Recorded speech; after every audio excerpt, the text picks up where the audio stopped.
केंद्रीय पेट्रोलियम मंत्री हरदीप सिंह पुरी इस वक्त हमारे साथ बातचीत करने के लिए मौजूद हैं। सर, कर्नाटक सरकार ने पेट्रोल के दाम वहां पर बढ़ा दिए हैं। उसको लेकर के वो पहले भी कई बार राजनीति करते रहे हैं, लेकिन इस बार खुद अपने राज्य में उन्होंने पेट्रोल के दाम बढ़ा करके महंगाई बढ़ा दी। देखिए, कांग्रेस पार्टी जो है जब सत्ता में भी थी और अभी खास करके ये पेट्रोल और डीजल के दाम को लेकर राजनीति करते आए हैं, पर इस बारी ये राजनीतिक खेल में पकड़े गए हैं। हुआ क्या है कि अभी चुनाव के से पहले आपके युवा नेता ने एक फटाफट महंगाई कम कर देंगे आने के बाद की बात की थी, और इन्होंने ये भी कहा था कि देश भर में सालाना हर एक परिवार की महिला को हम 1 लाख रुपया देंगे। तो लगता है कि इनकी पार्टी ने कुछ ऐसे गारंटी के सर्टिफिकेट भी इशू कर दिए। जैसे ही चुनाव के नतीजे आए तो बहनें हमारी इनके दफ्तरों में पहुंच गई और उन्होंने कहा कि 1 साल में जो 1 लाख रुपया देना, उसकी पहली इंस्टॉलमेंट जो है 8,500 रुपए की, वो अभी आप दीजिए। तो ये पैनिक मोड में चले गए, और पैनिक मोड में जाते ही इन्होंने कहा कि और तो कोई तरीका नहीं है। इनके अपने एक प्रधानमंत्री थे डॉक्टर साहब, प्रोफेसर मनमोहन सिंह, उन्होंने कहा था money does not grow on trees, और वही बात हुई।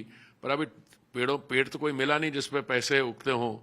तो इन्होंने क्या किया, इन्होंने पेट्रोल और डीजल का दाम 3 रुपए बढ़ा दिया। इनको लगता है कि 3 रुपए का दाम बढ़ाने से किसी को पता नहीं लगेगा या अब्जॉर्ब कर लेगा कंप्यूटर, बट समझ इनको नहीं थी कि अगर आप डीजल का दाम बढ़ाते हैं 3 रुपए, तो जो डीजल ट्रांसपोर्टेशन फ्यूल होता है उसमें जो सब्जियां आती हैं, बाकी माल आता है ग्रामीण इलाके से शहरों में मंडियों में आता है, उसमें दाम बढ़ेगा, बाकी इन्फ्लेशनरी इम्पैक्ट होगा। अब उसको अपने आप को बचाने के लिए ये 2 बातें कर रहे हैं। पहली बात तो इन्होंने ये की कि ये हमारी गलती नहीं है, केंद्रीय सरकार की गलती है। केंद्रीय सरकार ने वो जो सेंटर को, स्टेट्स को, राज्यों को पैसा देना होता है वो दिया नहीं। अरे भाई, मैंने तो इनके आंकड़े निकाले और मैंने देखा कि इन्होंने अपने 10 साल में 2004 और 14 में 32% सेंटर ने स्टेट्स को दिया फाइनेंसेस का। हमने उसको 10% बढ़ाया, 42% दिया।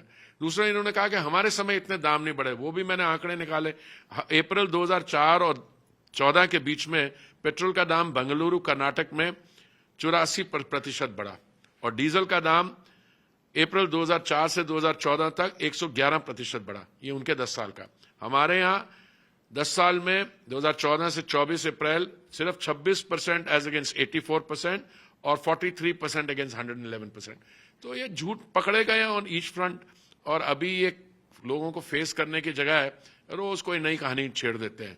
पूरे चुनाव के दौरान आपने ये देखा कि महंगाई का मुद्दा, पेट्रोल के दाम हो, इन तमाम चीजों को लेकर के खुद राहुल गांधी भी कई बार सवाल उठाते रहे। नहीं, इन्होंने तो और भी कई सवाल उठाए। एक बार एक युवा नेता ने कहा, उन्होंने कहा कि हमारे समय सिलेंडर का दाम ये था। तो मैंने बोला, अंकल आपके समय तो सिलेंडर था ही नहीं।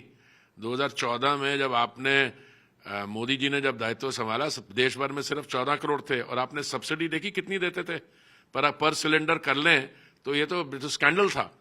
हमने क्या किया, हमने रैशनलाइज किया सिलेंडर कनेक्शन 14 से 2024 तक 14 करोड़ से 32 करोड़ पहुंच गए। हमने 10 करोड़ 28 लाख उज्ज्वला के कनेक्शन दिए। हम उज्ज्वला में सब्सिडी भी दे रहे हैं, देश भर में पहुंच रही है। सारे उज्ज्वला कनेक्शन जो हैं 10 करोड़ से अधिक, उसे 80% ग्रामीण इलाकों में गए। तो इनका कहना, कुछ तो मुझे लगता है रिसर्च नहीं करते इनके वो जो प्रोफेसर हैं, क्या नाम है, सैम पिट्रोडा, जयराम रमेश, पता नहीं कहाँ से चीजें बोल देते हैं। फटाफट हम ये सेंसस करवा देंगे, फिर हम महंगाई को वो जो है ना, वेल्थ को रीडिस्ट्रीब्यूट कर देंगे। अरे पहले कर्नाटक तो संभालिए, देखिए वहां क्या स्थिति है। अभी तो सर राहुल गांधी ने ईवीएम को लेकर के भी सवाल खड़े किए, उन्होंने ब्लैक बॉक्स भी कह दिया। ईवीएम पे मैं नहीं बोलूंगा, इसलिए क्योंकि मैं इस समय पेट्रोल पे बोल रहा हूँ आगे। लेकिन सर, लास्ट सवाल, पेट्रोल को लेकर के देश की जनता आगे आने वाले समय में किस तरीके से सोचे? क्या आने वाले समय में इसके दाम कम होंगे? हमारी तरफ से तो कम हुए हैं। पिछले 2 सालों में हमने, 3 सालों में हमने 13% कम किए हैं दाम, और आने वाले समय हमारा तो ये कोशिश रहती है, पर ये सब हल्ला मचाते हैं दाम पे, और देखिए क्या हो गया। शुक्रिया सर आज तक से बातचीत करने के लिए। कैमरामैन लोकेंद्र के साथ जितेंद्र सिंह, आज तक।